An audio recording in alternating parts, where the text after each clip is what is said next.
Bueno, ¿qué tal? ¿Cómo les va? Buenas tardes. Esta es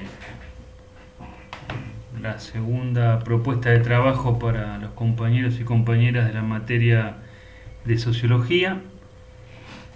Antes de empezar a presentar el tema, desarrollarlo, darles las guías de trabajo y demás, les quiero decir que me escribieron dos compañeros planteándome problemas técnicos.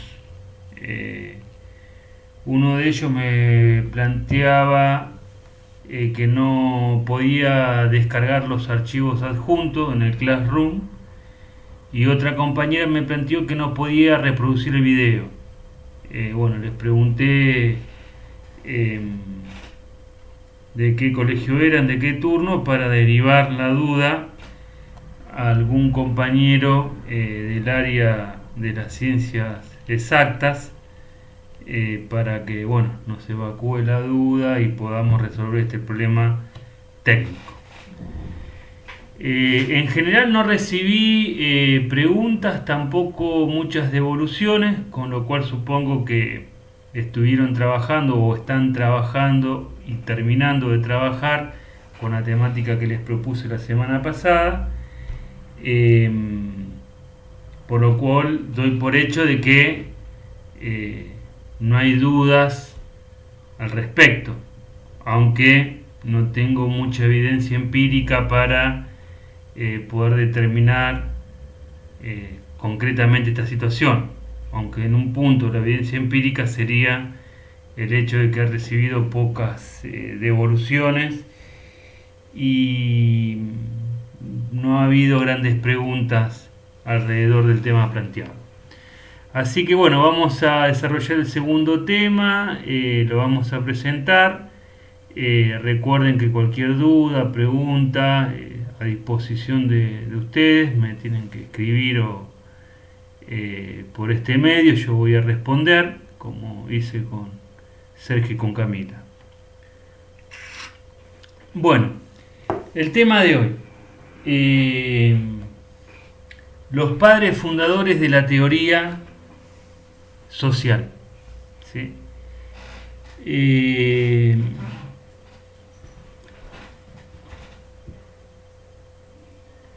Dijimos en la clase anterior, o discutíamos en la clase anterior, que las ciencias sociales, ¿sí?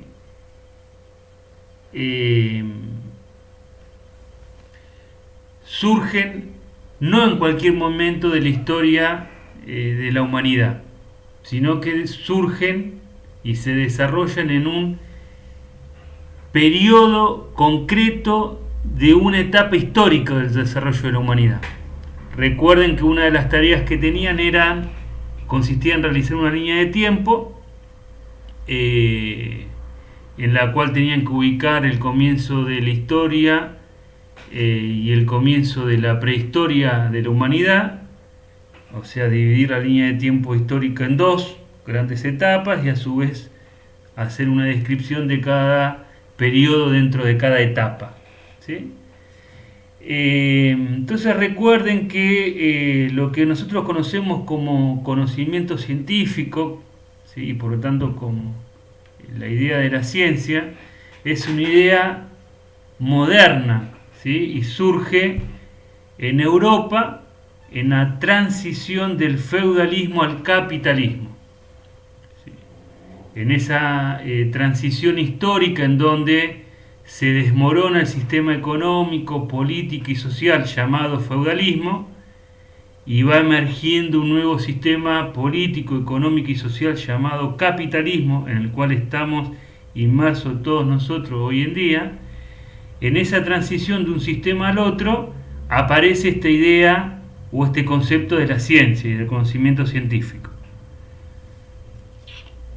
También planteamos que eso se sucedió en Europa durante el siglo, específicamente se habla del siglo XVIII en el manual, pero nosotros podemos hablar de una transición un poco más extensa, es decir, desde el siglo XVI al siglo XVIII.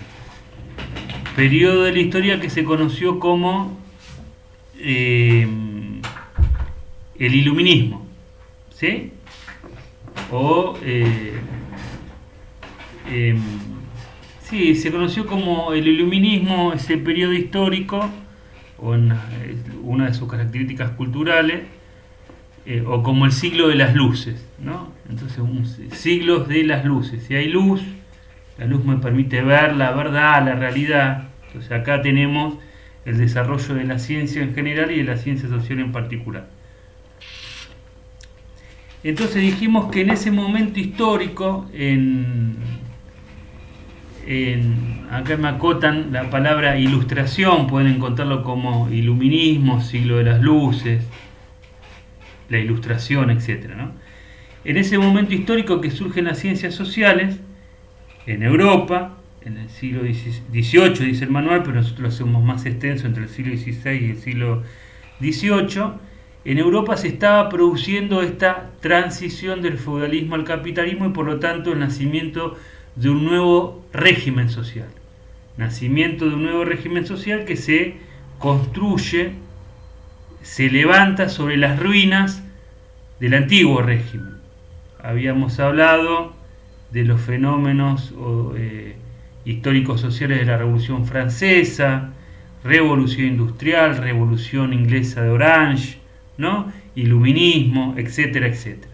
En este contexto histórico, cuya característica fundamental para lo que a nosotros nos interesa ahora es que es un momento de crisis políticas, de crisis sociales, ¿no?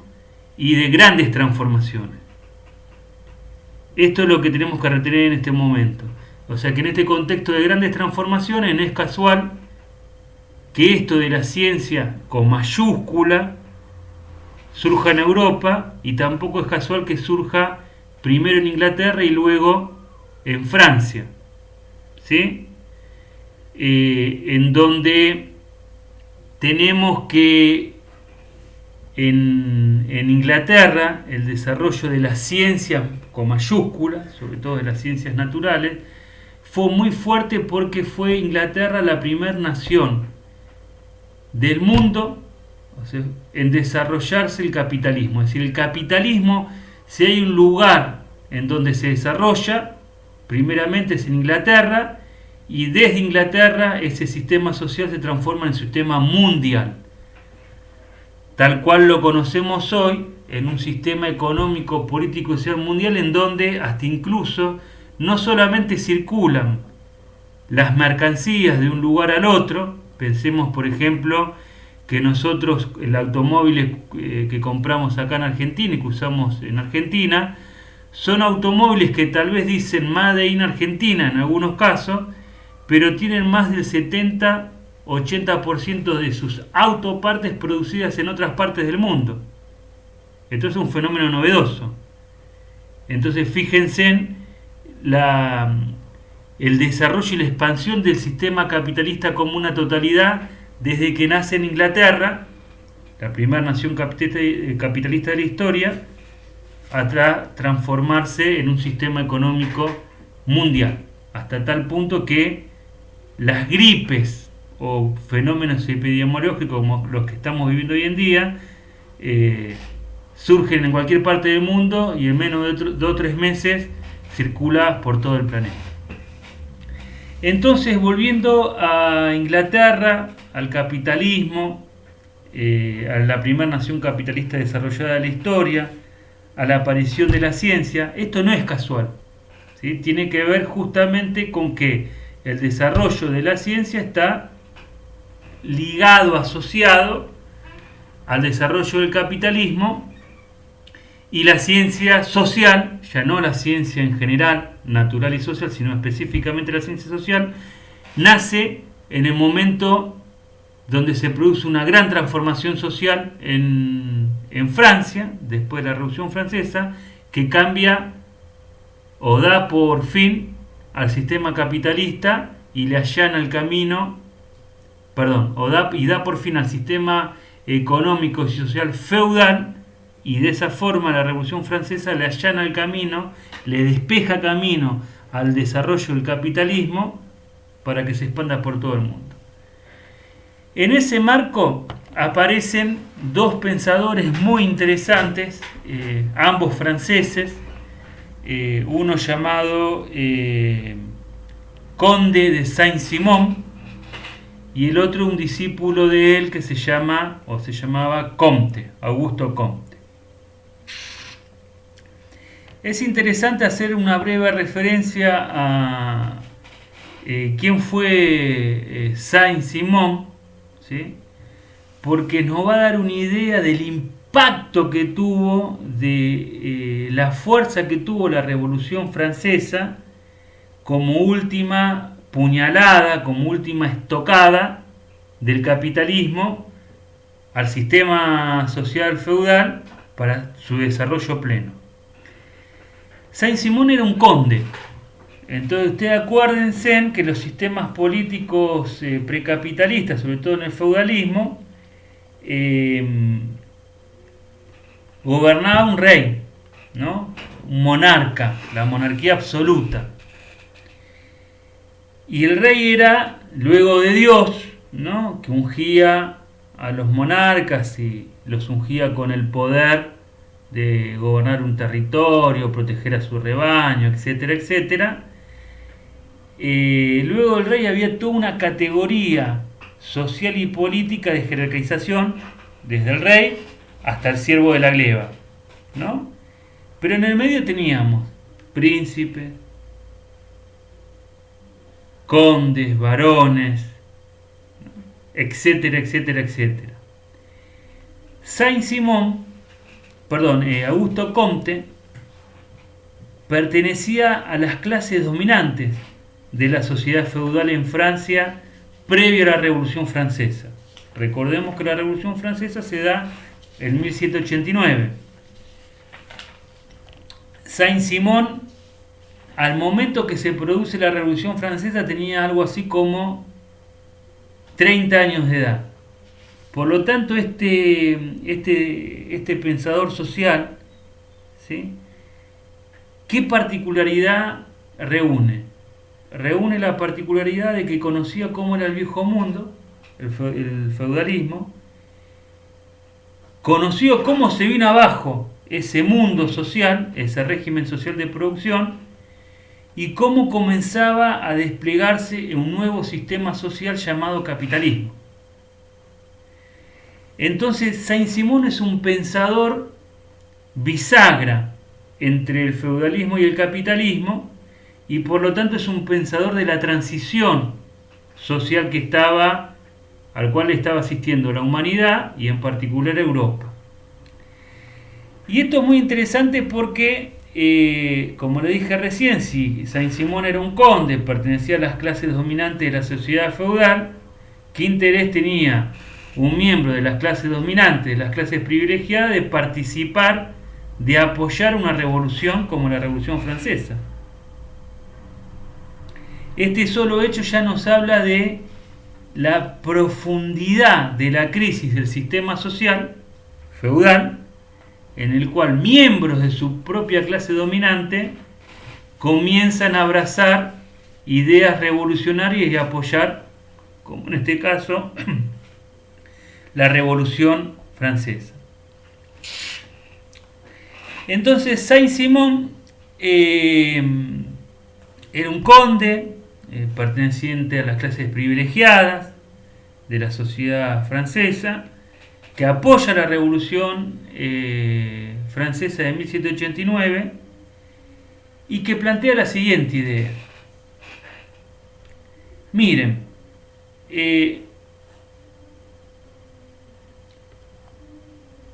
lo que existía ya no existe más. Colapsó el antiguo régimen, como dice el manual. Colapsó el sistema social feudal. Y tenemos que lograr de alguna manera estabilizar este nuevo sistema social que está emergiendo llamado capitalismo, que plantea las ideas de la igualdad política, la igualdad civil, no la igualdad social, ¿sí? Plantea el tema de la unidad, de la igualdad civil, de la igualdad política, de la libertad como principios rectores, es decir, libertad de comercio, libertad de comprar y vender libremente, libertad de desarrollar las ideas propias, de difundir las ideas a través de una prensa, libertades tales como poder elegir a quienes nos gobiernan, etcétera, etcétera, etcétera. ¿Sí? Estas ideas que, como dijimos en el encuentro anterior, eran propias de lo que se llamaba el tercer estado, que era, entre comillas, el pueblo, donde estaban los sectores sociales que no pertenecían a la aristocracia terrateniente, ¿sí? Que no pertenecían a los señoríos ni a la iglesia. Este es el tercer sector, que se llamó el tercer estado. Las ideas, ¿sí?, políticas e ideológicas las desarrollaba la burguesía, porque nosotros, acuérdense que habíamos planteado que la Revolución Francesa, como la Revolución Inglesa de 1648, fueron revoluciones burguesas, es decir, que representaban los intereses económicos, políticos y sociales de la burguesía en ascenso, ¿sí? Entonces estas ideas de libertad, igualdad política, etcétera, estaban desestabilizando permanentemente la sociedad francesa de la época, porque la Revolución Francesa no empieza con la toma de la Bastilla y termina con la toma de la Bastilla. Comienza en 1789 y tiene todo un periodo de desarrollo, de saltos en la revolución, de reflujos en la revolución, que llevan a que Francia viva de revolución en revolución. Francia, para que tengan una idea, entre la Revolución Francesa de 1789 y la Comuna de París de 1871, o sea, en menos de 100 años, Francia vive rebeliones populares, revoluciones sociales en forma casi ininterrumpida. Por lo tanto, imagínense que ninguna sociedad puede sostener en el largo tiempo un proceso de transformación, de revolución, de cambios tan profundo, porque eso, entre otras cosas, desestabiliza o impide la producción de los bienes y servicios para poder subsistir, y ninguna sociedad puede estar en una revolución indefinida, sin fin. ¿Sí? Entonces la burguesía necesitaba ponerle un fin a los efectos o a las olas o a los ecos de la Revolución Francesa. ¿Sí? Ya está, tiramos abajo la monarquía, no gobierna más el rey, hay un gobierno elegido, digamos, por el pueblo, hay un parlamento, hay libertad, no hay más siervo de la gleba, hay libertad de comercio, libertad de expresión, libertad de tránsito, etc. Listo, cortemos acá, hay que estabilizar el régimen. Y en ese sentido, pensadores como Saint-Simon y Augusto Comte son muy importantes porque son los primeros teóricos sociales que plantean la cuestión del orden social. ¿Sí? Entonces, plantean la idea siguiente: nosotros tenemos que lograr, dicen Saint-Simon y Comte, construir una ciencia como en el caso de la naturaleza, es decir, como una ciencia como en el caso de las ciencias naturales. O sea, hay ciencias naturales, la física, la química, la biología, que nos permiten a nosotros que, conociendo las leyes que rigen el movimiento de la naturaleza, nos permiten conocer por qué se dan los fenómenos naturales, cuál es su desarrollo, y por lo tanto nos permite predecir y prever. ¿Se entiende la idea? Es decir, yo tendría el poder, en el caso del avance del conocimiento en el campo de la ciencia natural, de poder prever y de poder prevenir. Entonces Comte dice, y Saint-Simon sobre todo, y después lo retoma Comte, que era su discípulo, tenemos que crear una física social. De la misma manera que existe una física de la naturaleza, ¿sí? Que la creó Newton, con leyes para predecir, para explicar los fenómenos de la naturaleza. Tenemos que crear una ciencia de la sociedad. Y esa ciencia de la sociedad que tenemos que crear, que la llaman la física social, fíjense en el nombre, ¿no? Física, como hay una física de la naturaleza, hay una física de la sociedad. Esa física social tiene la misión de poder conocer cómo funciona el mundo social para poder intervenir sobre el mundo social y lograr una estabilidad, un orden social que era el que había eclosionado, que había explotado luego de la Revolución Francesa. ¿Sí? Entonces acá viene algo muy interesante, porque son los primeros pensadores sociales que plantean la idea de que hay que crear una ciencia de la sociedad. En un momento la llaman la física social o en otro momento la llaman la sociología. Pero no confundamos, yo lo había planteado, lo había insinuado en el primer encuentro,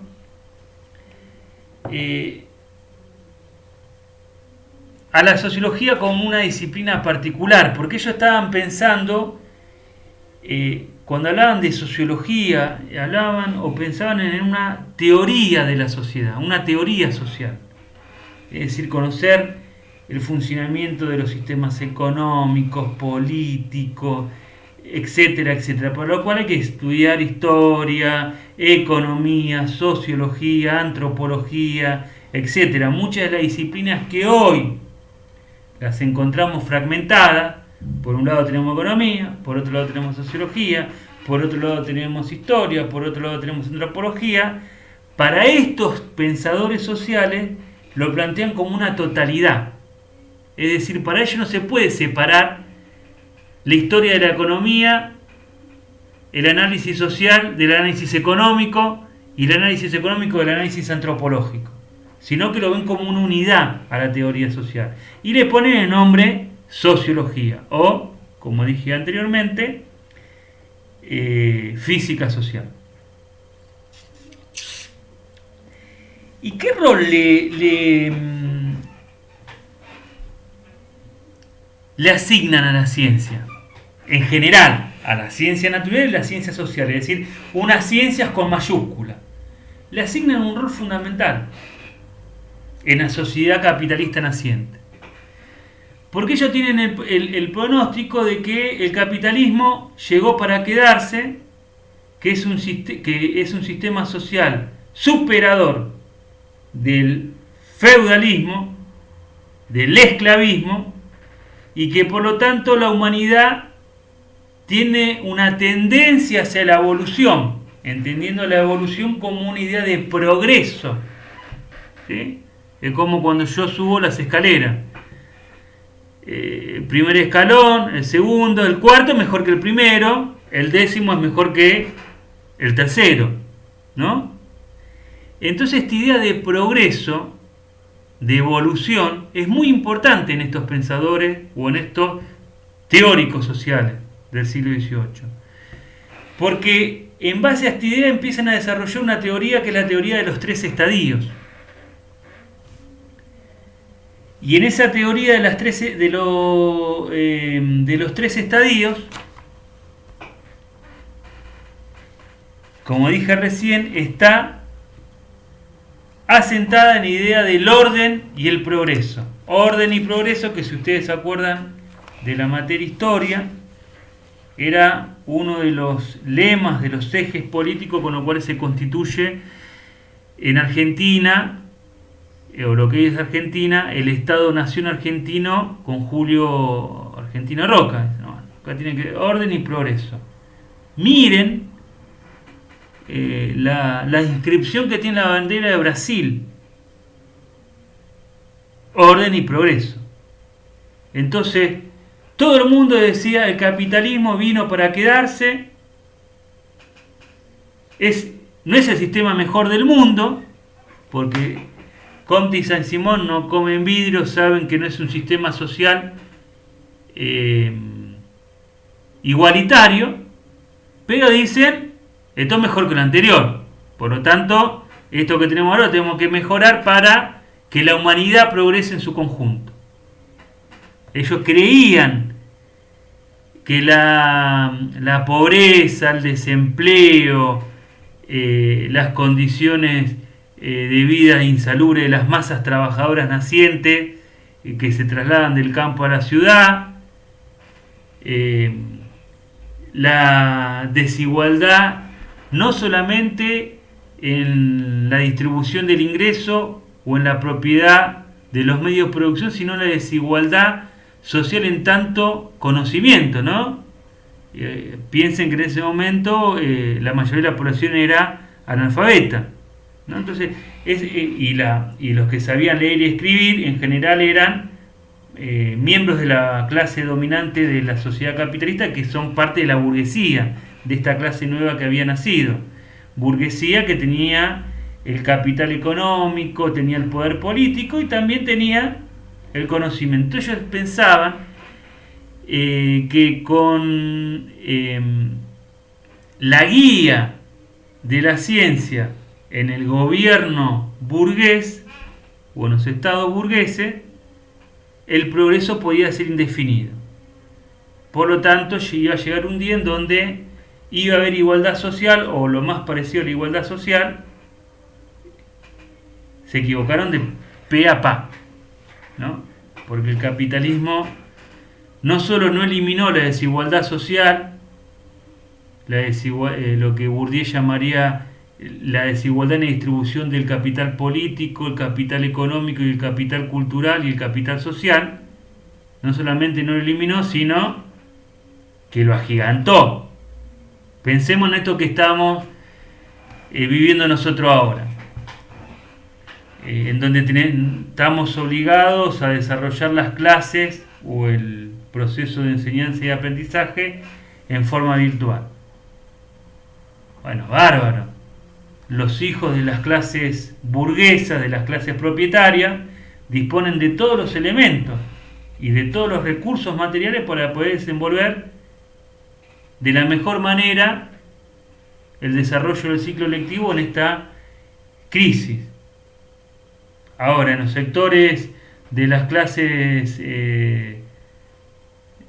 dominadas, o la, como diría Gramsci, las clases subalternas, no todos tenemos las posibilidades materiales y el capital cultural para poder desenvolver el proceso de enseñanza y aprendizaje por medios virtuales, porque no todos tienen computadoras, no todos tienen las computadoras adecuadas para poder desarrollar este tipo de técnica, si tienen computadora no tienen internet, si tienen internet no tienen una computadora adecuada, por eso tienen celulares, los datos, ¿no? Y un montón de limitaciones que vamos encontrando que son propias de una estructura social dividida en clases, ¿no? Que evidentemente no ocurrió lo que planteaban Comte y Saint-Simon, de que eso iba a tender a desaparecer. ¿Me explico? Entonces, vamos al texto. Dice, los padres fundadores de la teoría social, Saint-Simon y Comte, acá cuenta un poco cuándo nació, cuándo murió, quién era, ¿sí? En donde, por ejemplo, dice, la sociedad según Saint-Simon, esta es una idea muy importante, tiene la perspectiva de orden y progreso, como dijimos recién. Pero a su vez introducen otra cuestión, además de la idea de que hay una evolución en la especie humana, de peor a mejor, y que ahora estamos en el último estadio, que lo llaman estadio positivo, y que este es el estadio de mayor desarrollo de la humanidad. No va a venir algo superior a esto y esto lo tenemos que mejorar.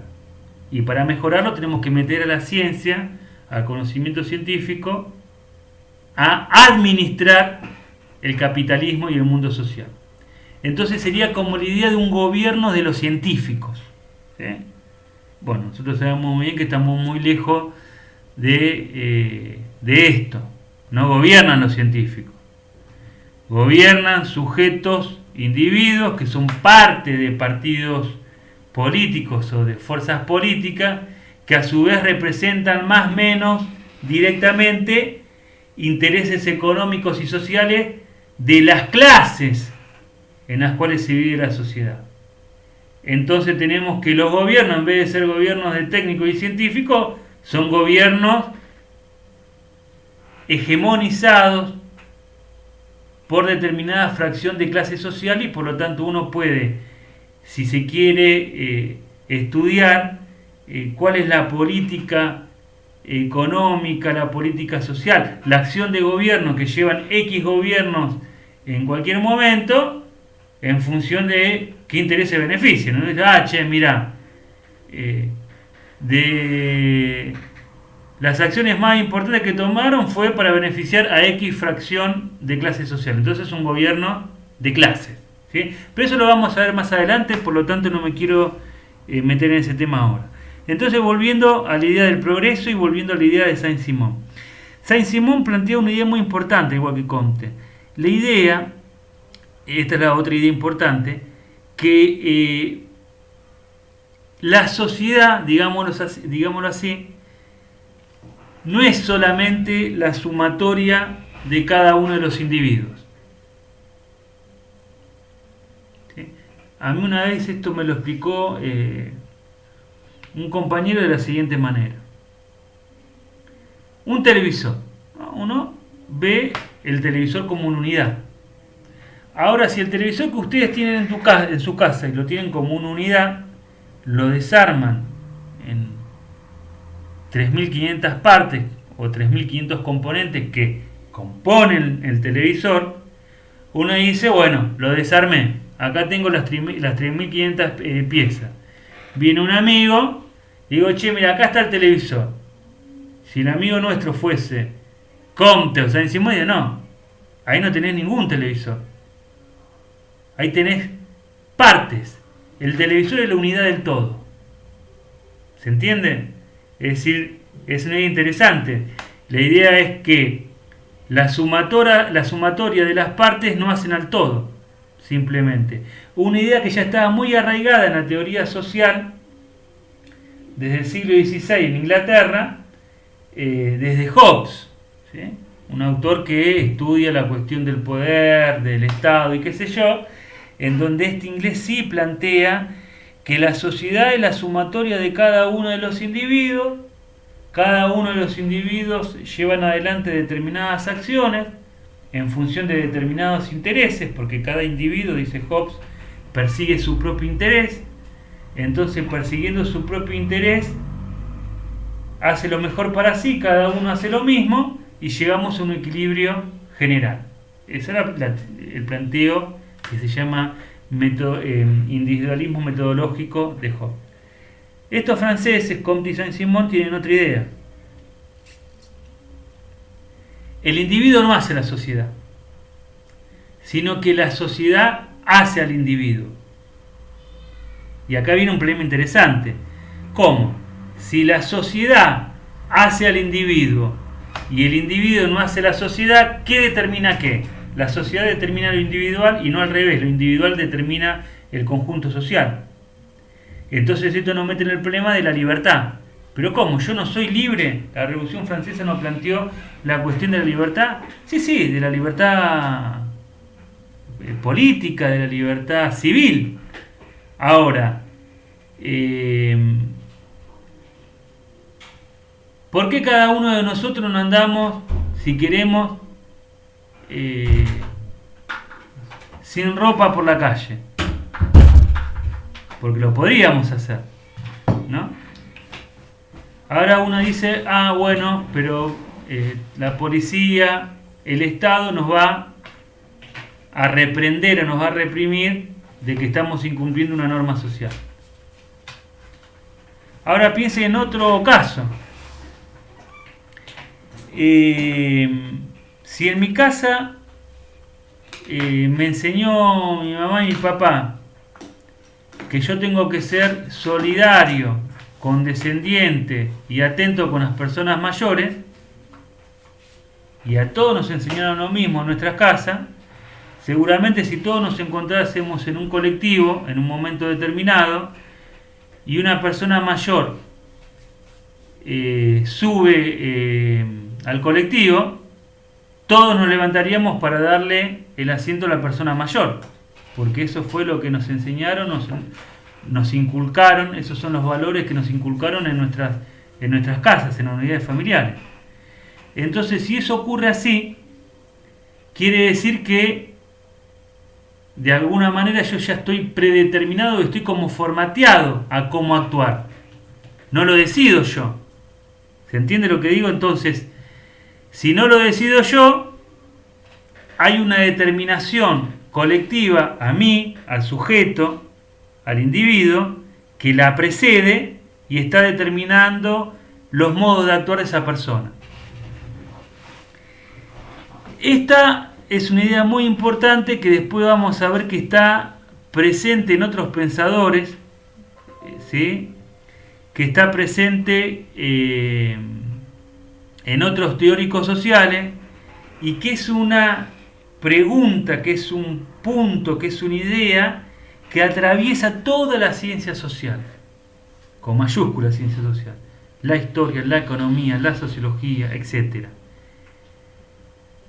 La sociedad hace a los individuos, construye a los individuos, construye sujetos, o los individuos producen la sociedad.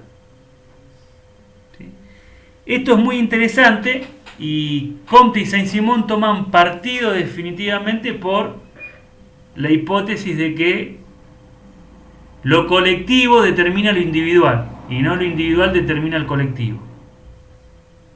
Yo no soy quien quiero ser, yo soy lo que de alguna manera la sociedad me ha producido o me ha formateado en mí. ¿Se entiende? Bueno, esto está muy presente acá. Les leo cómo está presente en el manual. Dice: Saint-Simon fue un precursor del positivismo, ahora vamos a ver qué es eso, ya que rechaza toda especulación metafísica y señala la necesidad de un estudio científico de la sociedad, que él llama física, política, fisiología social, esta ciencia de la sociedad. La sociedad, según Saint-Simon, no es una mera aglomeración de individuos, o sea, no es una mera sumatoria de individuos. La sociedad es una máquina organizada cuyas partes contribuyen a la marcha del conjunto. Interesante la idea de la máquina, y que no lo dije. La máquina es una totalidad. O piensen en el organismo vivo, en el ser humano como ser biológico. Estamos vivos porque hay una serie de funciones que realizan determinados órganos en forma coordinada que permiten que estemos vivos. Bueno, ellos piensan lo mismo, que la sociedad es un organismo social y que ese organismo social cada órgano cumple una función. ¿Para qué? Para que haya un orden. Si no hay orden, colapsa. ¿Qué colapsa? El sistema social. Y si colapsa el sistema social, ¿qué ocurre? Muere. Entonces la pregunta es: ¿cómo puede funcionar armónicamente el capitalismo? Bueno, cada uno tiene que cumplir su función. En donde en ese sistema en que cada uno cumple su función, la ciencia está en la cúspide administrando el funcionamiento del todo social. Bueno, acá hay un punto que habla de las influencias biologicistas en las ciencias sociales, que es lo que acabamos de decir. Acuérdense que las ciencias con mayúscula eh, es la unidad de la ciencia natural y la ciencia social, y la primera ciencia en desarrollarse es la ciencia natural, y la ciencia social se desarrolla posteriormente. En donde, tomando de nuevo a Comte y Saint-Simon, el planteo que hacen ellos, que se preguntan ellos, es este. Bueno, ¿cómo construimos una ciencia social? Bueno, vamos a preguntarles, o vamos a imitar a quién, a la ciencia natural, que ya tiene la física, la biología, la química, etcétera. Entonces la naciente ciencia social lo que tiene que hacer es imitar los métodos de producción de conocimiento y validación de conocimiento que se utilizan en el campo de las ciencias naturales. Y también acá está muy fuerte esta imitación, porque piensen en cómo asimilan el funcionamiento de la sociedad a un organismo vivo, ¿sí? Y cómo también plantean que cada organismo social o cada sociedad tiene determinados órganos, ¿no? Y que cada órgano cumple una función, y por lo tanto hay leyes que rigen el funcionamiento de los organismos vivos, y lo que tenemos que descubrir es cuáles son esas leyes. Y si descubrimos esas leyes, podemos preservar en el tiempo el organismo social, que sería uno de los objetivos fundamentales bajo los cuales surgen las ciencias sociales, la cuestión del orden. Bueno, no me voy a detener en la cuestión de los 3 estadios, eso se los voy a dejar a ustedes como tarea. Y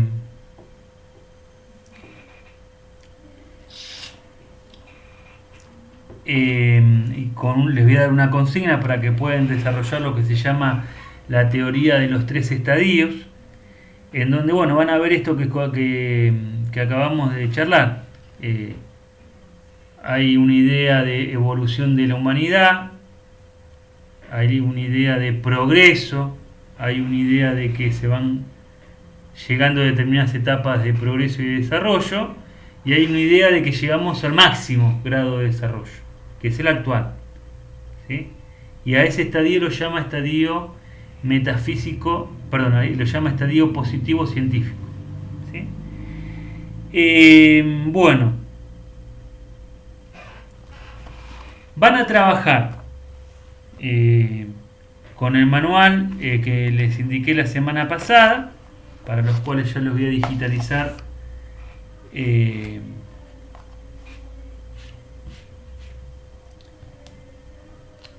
las páginas correspondientes, y les voy a agregar un manual de soporte, que es este libro, si alcanzan a ver. Bueno, es una de las obras de Comte, ¿sí? Que fue el que escribió, aunque fue discípulo de Saint-Simon, el que dejó registrada esta teoría que desarrollan Saint-Simon y Comte, digamos, en donde se llama Discurso sobre el espíritu positivo, ¿sí? Y en donde van a encontrar un desarrollo, una caracterización muy interesante de qué es esta cuestión de la teoría de los 3 estadios. Antes de terminar y pasar a las preguntas y a las consignas, voy a hablar un poco del positivismo, ¿sí? El positivismo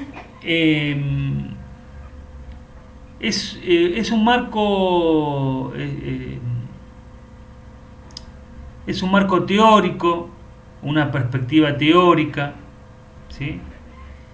Que se llama positivismo por esta idea de las ciencias positivas, ¿no? Y por la idea muy interesante que plantea ya Comte, Saint-Simon y todos los positivistas, en que, bueno, hay una verdad, primero, hay una realidad independiente del sujeto que piensa esa realidad.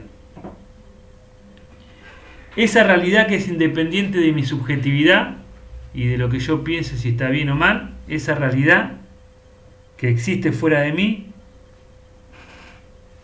se puede conocer. Y además de poder conocerse, se puede llegar a la verdad. Entonces, hay una idea muy importante del conocimiento de la verdad absoluta. Y si yo puedo conocer y llegar a la verdad, eso me da un poder enorme a mí, de que yo puedo anticiparme a los acontecimientos y poder eh, contenerlos o no. Imagínense en que si nosotros hubiésemos podido predecir, ¿sí?, el desarrollo de esta nueva gripe, hubiésemos tenido un elemento muy poderoso de conocimiento para poder hacer todo aquello que teníamos que hacer para que no se dé. Y uno podría decir, bueno, entonces los positivistas fallaron.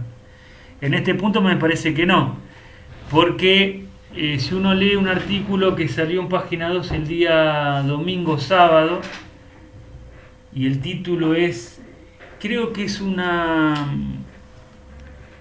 la culpa no la tiene el murciélago, o algo por el estilo, búsquenlo, diario Página 12, la culpa no lo tiene el murciélago. La autora creo que se llama Coban, si no me equivoco, que es una... creo que es una bióloga, en donde desarrolla en forma muy interesante las causas que provocaron, según su perspectiva, las causas que provocaron el desarrollo del coronavirus, del SARS y de todas estas gripes que están emergiendo en los años anteriores y que tienen en vilo a la humanidad. Y esta autora, ¿qué plantea? Plantea la idea de que las causas de la propagación de este tipo de virus se deben a los sistemas de producción industriales de alimentos que lleva adelante el hombre en el sistema social capitalista. Es decir, que si uno hubiese leído a esta autora, que produjo conocimiento científico, podría haber hecho todo lo necesario para transformar los sistemas de producción industrial de alimentos, ¿sí?, para evitar la propagación de este tipo de virus. Cuando la autora se refiere a este sistema industrial de alimentos, está pensando, por ejemplo, piensen en el pollo que compramos en la carnicería. No es un pollo que anda por la pradera, libre, no. Se produce en grandes empresas capitalistas que tienen asignado miles de pollo en un mismo lugar, le dan miles de medicamentos, etcétera, etcétera. ¿Por qué? Porque cuanto más rápido crece el pollo, cuanto más grande es el pollo, cuanto más pesa, más ganancia hay, ¿sí?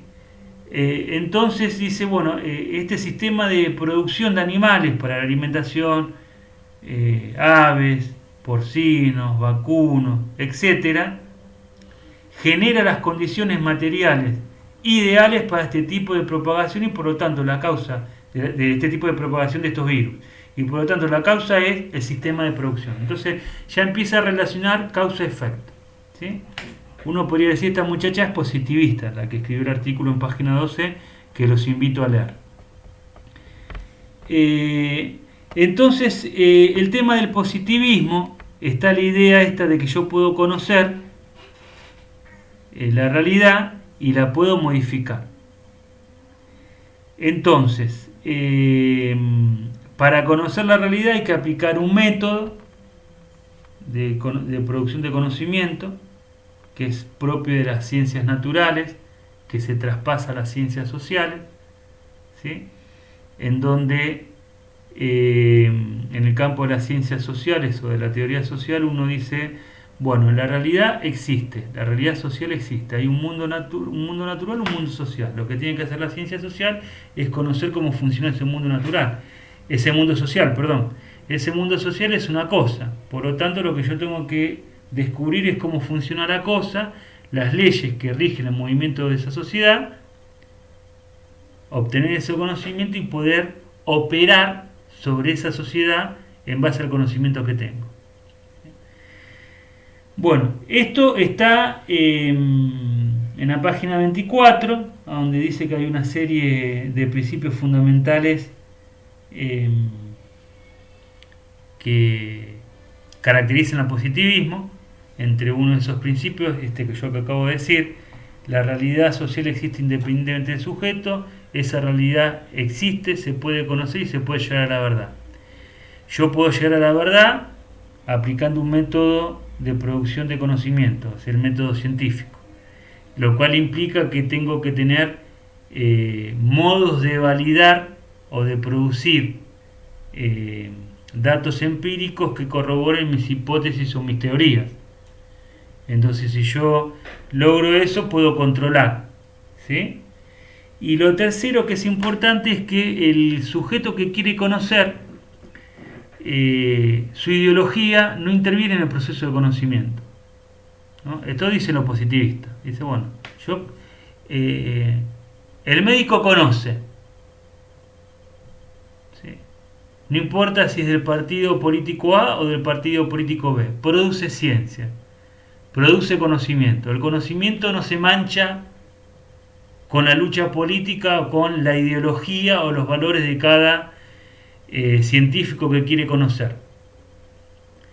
Si ustedes ven o lo relacionan con lo que dijimos anteriormente de Cohen, creo que es el apellido, o Colan, de esta científica que escribió un artículo en el diario Página 12, uno dice, bueno, pero pará,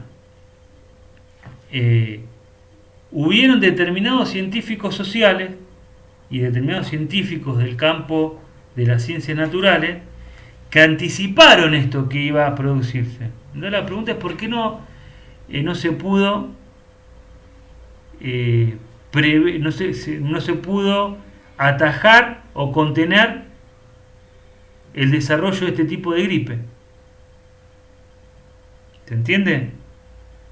Ahora, el problema es que si hubiese progresado o se hubiese difundido adecuadamente la producción científica de esta bióloga, ¿sí?, en tiempo y forma,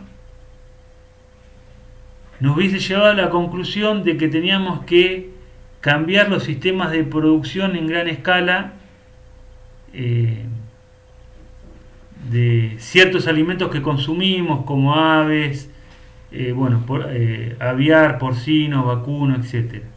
Y uno dice, pará, y si nosotros hubiésemos hecho eso, hubiésemos afectado los intereses económicos de todas las empresas capitalistas que producen bajo esos métodos y que obtienen fabulosas ganancias. Entonces acá tenemos un choque, ¿sí?, importante, porque uno dice, bueno, pero escúchame, ¿no era que no importaba la ideología? Bueno, lo dejo planteado como pregunta para próximos encuentros, donde vamos a trabajar otros autores que cuestionan este punto del positivismo respecto de que se puede conocer la realidad independientemente de los valores o de la ideología política de cada científico que intenta conocer. Bueno, como veo que ya son y 50 y pico, les voy a dejar un par de consignas y también les voy a comentar que además de la bibliografía para trabajar estas consignas, les voy a mandar una bibliografía para que la lean, la miren, si les interesa, para reforzar las líneas de tiempos que vinieron trabajando. En este caso les voy a mandar una cronología de una parte de la prehistoria, ¿sí?, y algunos mapas que muestran dónde surge la vida humana, dónde surge la especie humana, en qué parte del mundo, en qué momento de la prehistoria aproximadamente surgen y cómo migran esos primeros humanos de un lugar a otro y pueblan la tierra, ¿sí? Eso es como para reforzar lo anterior. Bueno, van las preguntas. A ver, una pregunta podría ser la siguiente.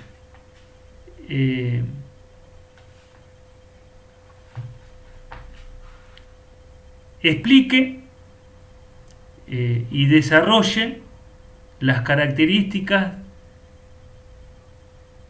de cada uno de los 3 estadios elaborada por Comte. ¿Sí?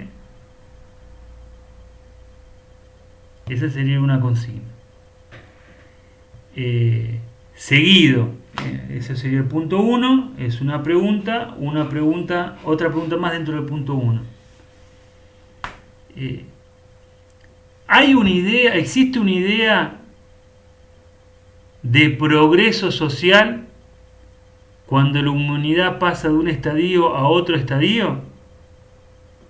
Cierren la pregunta, justifiquen, o sea, quiero que justifiquen esa respuesta. Una segunda pregunta. ¿Qué rol le asigna Comte y Saint-Simon a la ciencia, al conocimiento científico, a los científicos, en el estadio positivo?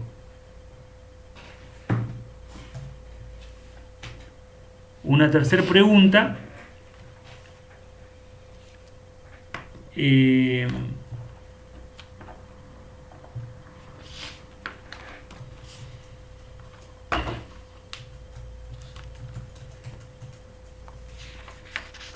Explique el concepto de la totalidad social. Y abren una pregunta.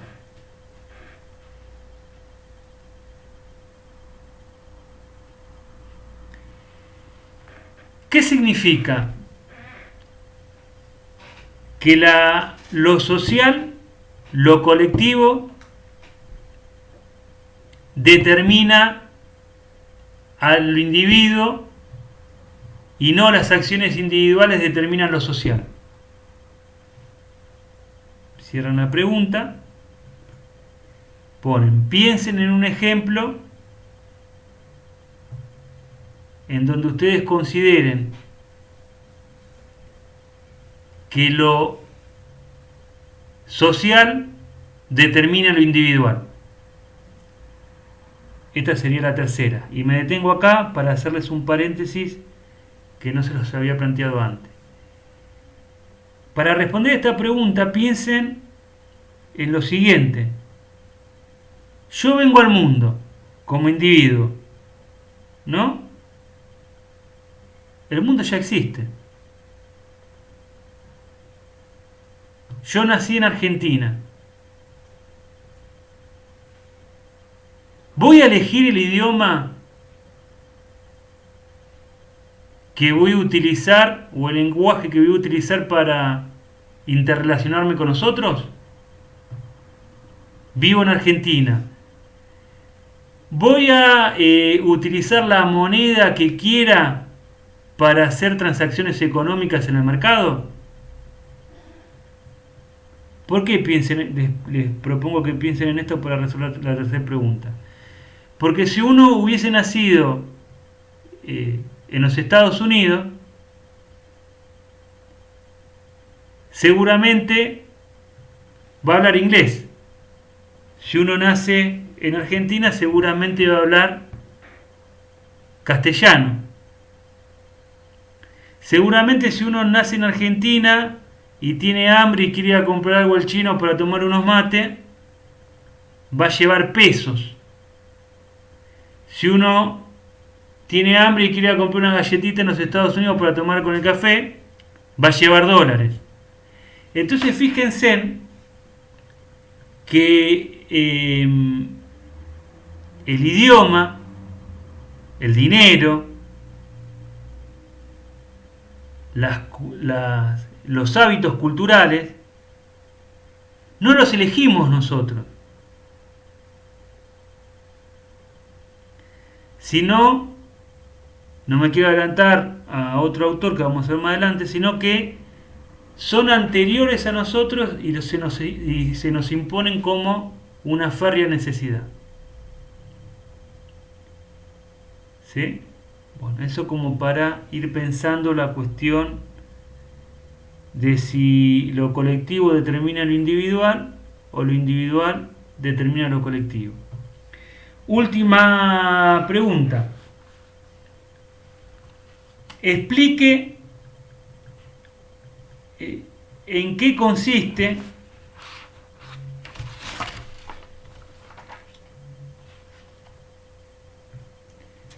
la influencia de las ciencias naturales en las ciencias sociales. Es lo que se llama biologicismo. Cómo el biologicismo influyó en el desarrollo de las ciencias naturales. ¿Sí? Piensen, también acuérdense en esta idea de que la sociedad es como un organismo vivo. Como los organismos vivos tienen órganos, la sociedad también tiene que tener órganos, funciona. O sea, piensen en cómo la naciente ciencia social va incorporando muchos conceptos y las metodologías de producción de conocimiento de las ciencias naturales. Y por último, además de esa, en la misma cuarta pregunta, explique en qué consiste el método positivista y cuáles son sus características para producir conocimiento. Bueno, son 4 consignas que, bueno, cada consigna tiene a su vez preguntas que están relacionadas con la consigna fundamental. Espero las devoluciones y, bueno, las preguntas que vayan surgiendo para poder avanzar. Un saludo y nos vemos la próxima.